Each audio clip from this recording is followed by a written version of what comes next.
ఏ నాయకుడికైనా అది తప్పదు. అది మోదీ అయినా ఒకటే, ఇందిరాగాంధీ అయినా ఒకటే, ఎవరైనా ఒకటే, కేసీఆర్ అయినా ఎక్కడైనా చూసాం కదా అలాంటివి. కానీ ముఖ్యంగా చూసుకుంటే అండి, సురేష్ గారు వచ్చారు, సురేష్ గారు వస్తున్నారని ఈ ముఖ్యంగా మహిళ అది ముస్లిం రిజర్వేషన్ల రద్దు అంశం కానీ, తర్వాత ఉమ్మడి పౌర స్మృతి చట్టం కానీ, తర్వాత సిటిజన్ అమెండ్మెంట్ యాక్ట్, ఈ మూడు మేము తప్పకుండా అమలు చేస్తామని చెప్పడం ఒక విధంగా బీజేపీకి మైనస్ అవుతుంది అని ఒక నేపథ్యంలో ఈ రోజున అంటే మీరు 10 సంవత్సరాలు అధికారంలో ఉన్న తర్వాత మంచి అనేది చేసింది కనపడదు, ఎక్కడైనా దాని మీద వ్యతిరేకత కనపడుతుంది.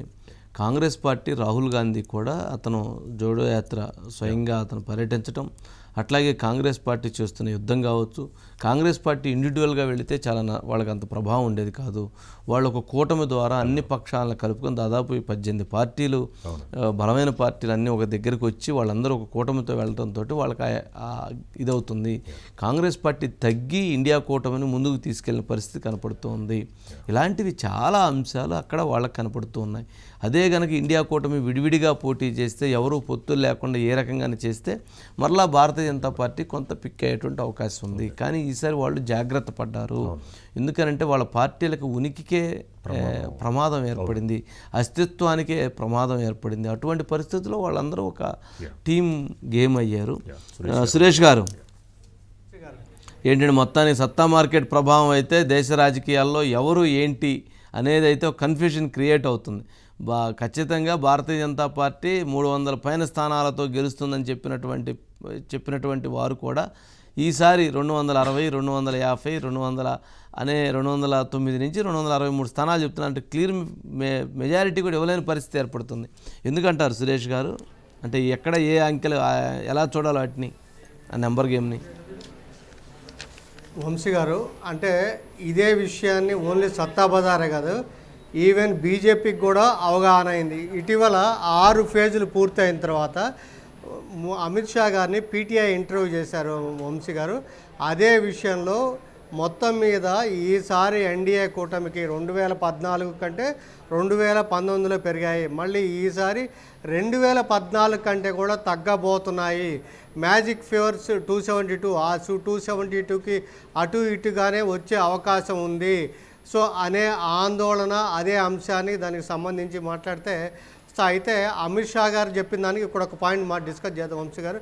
అమిత్ షా గారు ఏమంటారంటే, ఎక్కడైతే తృణమూల్ కాంగ్రెస్ కానీ లేకపోతే ఇక్కడ ఒడిశాలో ప్రతిపక్ష పార్టీలు అధికారంలో ఉన్న దగ్గర మా సీట్లు పెరుగుతున్నాయి కాబట్టి ఆ రకంగా మా గ్రాఫ్ పెరుగుతాయని చెప్పి, కానీ ఈ 10 ఏళ్ళు అంటే 10 ఏళ్ల కాలంలో మోడీ గారి ప్రభుత్వం మీద వ్యతిరేకత, పూర్తి సీప్ వ్యతిరేకత లేకపోవచ్చు, కానీ అంతర్గతంగా రైతులు కానీ లేకపోతే ఇతరత్ర వివిధ సెక్షన్స్ వాళ్ళు, మీకు తెలుసు నార్త్లో రైతుల లాబీ ఎంత పటిష్టమో తెలుసు. ఆ రైతులు అలాంటి వాళ్ళు ఇప్పుడు హర్యానాలో ఉంది వంశీ గారు. హర్యానాలో 2019లో 10 లోక్సభ స్థానాలు ఉంటే 10 లోక్సభ స్థానాలు కూడా బీజేపీ స్వీప్ చేసింది.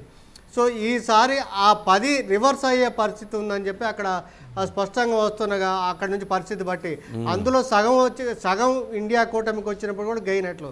ఇంకొక అంశం ఏంటంటే, ఆమ్ ఆద్మీ పార్టీ, కాంగ్రెస్ పార్టీ 2 పార్టీలు కలిసి దాదాపు 30 లోక్సభ స్థానాల్లో కలిసి పోటీ చేస్తున్నారు. సో అదొక ఫ్యాక్టర్ అక్కడ కలిసింది. మీకు ఢిల్లీలో ఇంతకుముందు 7 లోక్సభ స్థానాలు బీజేపీకి ఉంటే ఈసారి ఇక్కడ 4 లోక్సభ స్థానాలు ఆమ్ ఆద్మీ పార్టీ చేస్తుంటే 3 కాంగ్రెస్ పార్టీ చేస్తుంది. ఇక ఉత్తరప్రదేశ్ విషయానికి వస్తే, ఉత్తరప్రదేశ్లో అక్కడ మీకు మనకు సమాజ్వాదీ పార్టీ, కాంగ్రెస్ పార్టీ కలిసి ప్రధానంగా ఓన్లీ కాంగ్రెస్ పార్టీ 16 సీట్లకే పరిమితమై ఆ రకంగా అంగీకరించి అక్కడ, ఎందుకంటే ఓట్లు చేయకూడదు అనే కాన్సెప్ట్ తోటి అక్కడ కంటెస్ట్ చేశారు. దానివల్ల అక్కడ పరిస్థితి మారింది. సో ఇంకోవైపు చూస్తే బీజేపీకి ఇండియా అంటే ఎన్డీఏకి మీరు చెప్పినట్టు తెలుగుదేశం ఇలాంటి వాటి పార్టీ పటిష్టం తప్ప, ఇప్పుడు మహారాష్ట్రలో ఉంది. ఇంతకుముందు శివసేన 18 లోక్సభ సీట్లు వచ్చాయి వంశీ గారు, కానీ ఈసారి శివసేన 2 అయిపోయింది. అదేవిధంగా బీహార్లో నితీష్ కుమార్ గారి ప్రభావం తగ్గటం, అక్కడ ఆ రకంగా ఇబ్బంది అయింది.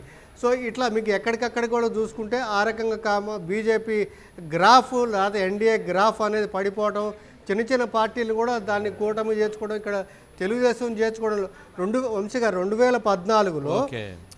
అత్యధికంగా వచ్చిన ఎన్డీఏలో వచ్చిన అత్యధికంగా శివసేనకి 18 వచ్చాయి. నెక్స్ట్ పేజ్లో 16 తెలుగుదేశం వచ్చాయి. ఈసారి శివసేన డివైడ్ అయిపోయింది. సో కాబట్టి అక్కడ తగ్గే అవకాశం ఉంది. సో బీహార్లో అన్ని సీట్లు వచ్చే అవకాశం లేదు.